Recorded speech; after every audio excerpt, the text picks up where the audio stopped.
Welcome back to the Deep Dive. Today we're tackling, well, a huge sweep of history. Almost 8 centuries of civilization.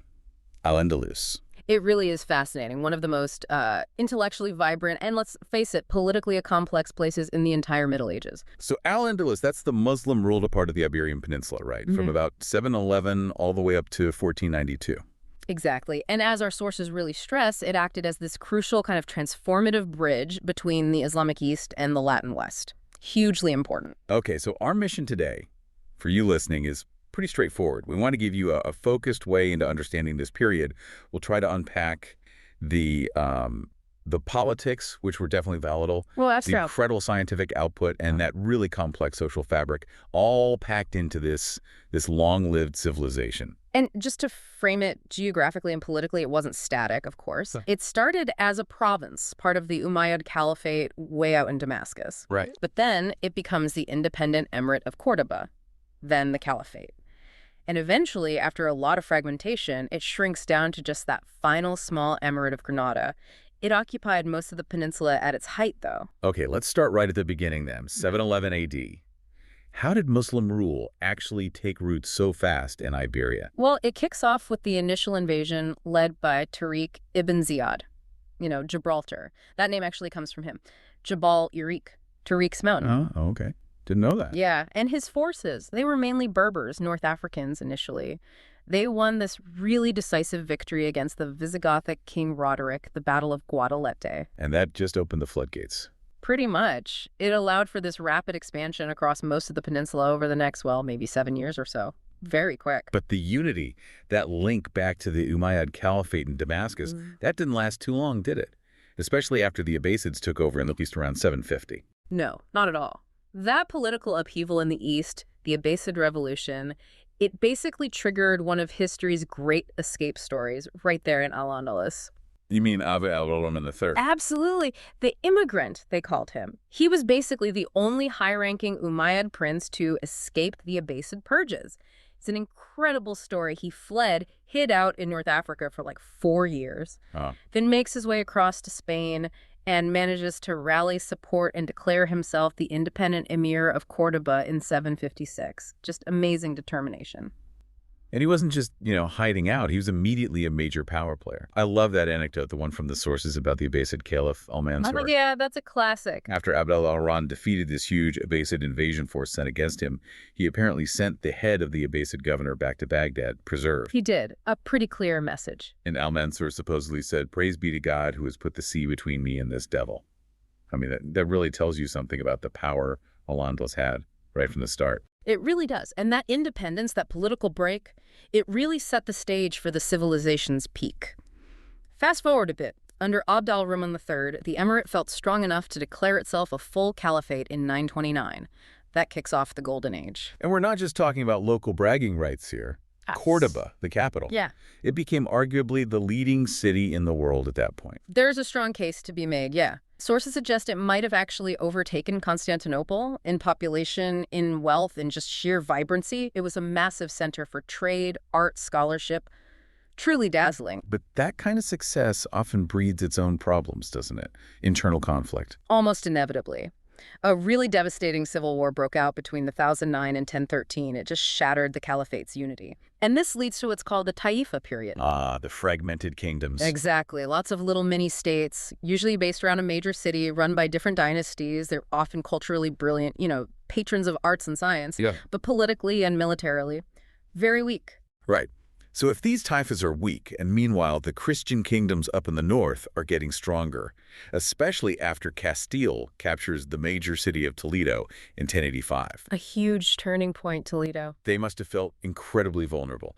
So the usual move then is to call in outside help, right? Mercenaries, allies. That's exactly what they did. The Taifa rulers, feeling the pressure, made this fateful decision to ask the Almoravids, this powerful Berber empire based in North Africa, for help against the Christians. And the Almoravids came. They came, they pushed back the Christian advances, yes. But then they looked around at these squabbling Taifa states and basically decided they were unfit to rule and too weak to defend Al-Andalus. Ah, so they just took over. Pretty much. They went from allies to conquerors, unifying Al-Andalus under their own rule, governed from Marrakesh. So the hired help became the new masters, and then didn't that cycle basically repeat itself later? It did. The Almoravids eventually weakened and were replaced by another, even more zealous North African Berber dynasty, the Almohads.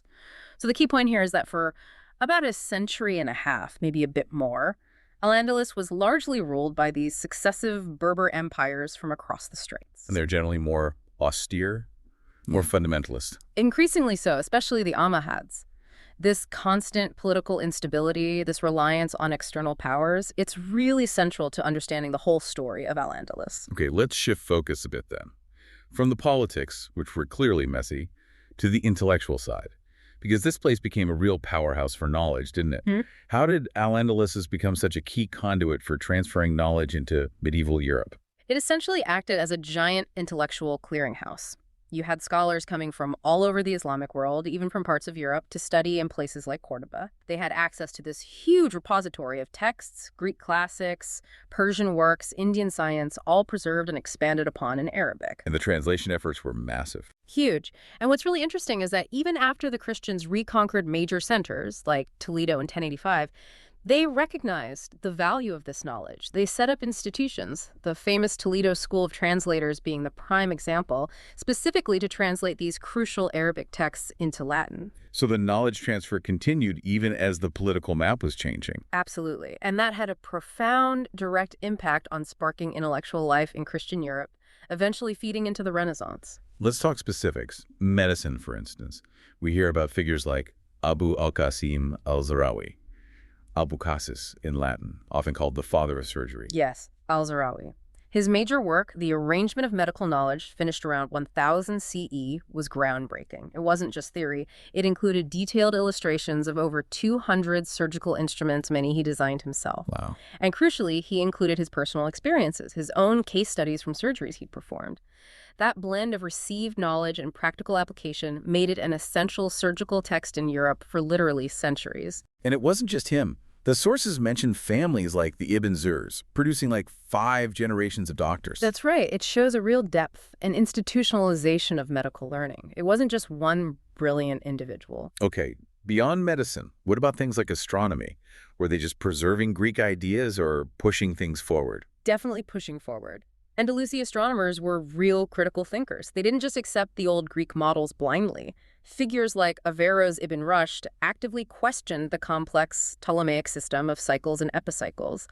They argued for models that were more physically coherent, based on Aristotle's ideas of concentric spheres. And there were some incredibly precise calculations being made too, weren't there? Astonishingly precise. You have Abu Ishaq Ibrahim al-Zarqali, known as Azarquil in Latin. He calculated the motion of the solar apogee, that's the slow shift in the point of the Earth's orbit furthest from the sun, with incredible accuracy. His figure was 12.04 seconds of arc per year. That sounds very precise for the 11th century. It's remarkably close to the modern value. It shows an extraordinary level of observational skill and mathematical sophistication. And it explains why, 500 years later, Copernicus actually cites al-Zarqali by name in his own revolutionary work. So a direct line of influence there. Undeniable. This knowledge transfer wasn't just theoretical, though. Al-Andalus also saw a massive agricultural revolution, didn't it? Something that physically changed the land. Oh, absolutely. Agronomy, the science of farming, just flourished. This was often state-supported, with large-scale irrigation projects. They introduced and perfected techniques like the acequia, these underground water channels that minimized evaporation. Clever. Making the most of the water they had. Exactly. It dramatically expanded the amount of land that could be farmed productively. Yeah, and this changed what people ate, too. What sort of new crops came in through those Islamic trade networks? A whole host of things that are staples now. Sugarcane, rice, cotton, hard wheat for pasta, citrus fruits like oranges and lemons. Things we associate with Spain today. Many of them, yes. The pomegranate is another great example. It thrived so well, it actually became the symbol of Granada itself. And you can still see the legacy today. Think of the Palmaroll of Elche, that huge palm grove near Alicante. It's a UNESCO World Heritage Site, a direct relic of this North African agricultural technology transfer. Amazing. Okay, we need to move on to the cultural side, the society itself. Because this clearly wasn't a single, uniform culture. It was multi-religious, multi-ethnic. Very much so. You had the ruling Muslims, who were themselves initially divided. You had the Arab elite, who arrived early on, and then the Berbers, who came in waves, both initially and later with the Almoravids and Almohads. There were tensions there sometimes. But the majority of Muslims weren't Arabs or Berbers eventually. That's a crucial point from the sources. By around the year 1100, perhaps 80% of the Muslim population were muladis. These were native Iberians whose families had converted to Islam over the preceding century. 80%. Wow. Yeah. That implies a huge amount of local conversion. It does. It suggests that Islam became deeply rooted in the peninsula itself, not just something imposed by conquerors. Then, of course, you had significant Christian communities. They were known as Mazaribs. They kept their religion but adopted Arab culture. Largely, yes. They spoke Arabic, adopted many customs, lived within the Muslim-ruled states, but maintained their Christian faith and ecclesiastical structure, though often under restrictions. And then, very importantly, you had the Jewish communities. And their experience varied quite a lot over time. Hugely. During the golden age of the Caliphate, Jewish culture experienced its own golden age. Jews were prominent in trade, medicine, administration, scholarship, really flourishing. But their situation could become precarious, especially under the stricter regimes later on. This mix must have created a vibrant cultural scene, particularly in language and literature. Absolutely vibrant. You had multiple languages coexisting, Andalusi, Arabic, various Romance dialects that were evolving towards Spanish and Portuguese, Hebrew, Berber languages. And this interaction sparked innovation. Like in Hebrew poetry. Exactly. The sources talk about a revolution in Hebrew poetry during this period. Poets like Samuel Hanagid and Solomon ibn Gabirol adopted the sophisticated meters and themes of Arabic poetry to write in Hebrew, leading to this incredible flourishing. And Arabic poetry itself changed in AlAndalus. Yes, significantly. One of the major innovations was the muwasha. It's a complex strophic song form, meaning it has repeating stanzas with a set rhyme scheme, often ending in a final couplet called a kharja, which was sometimes in the local Romance dialect. So mixing languages within the poem itself? Sometimes, yes, it was incredibly influential. This form, with its intricate structure and often romantic themes, is thought to have migrated north and influenced the development of poetry in southern France, particularly the songs of the troubadours. Another example of that cultural transmission changing Europe. A very direct one, influencing European lyric poetry. Okay, so with all this interaction, shared cities, trade, linguistic borrowing, people often talk about la convivencia, the coexistence. How accurate is that picture, really? Was it always peaceful coexistence? It's complicated. And it definitely wasn't static across 800 years.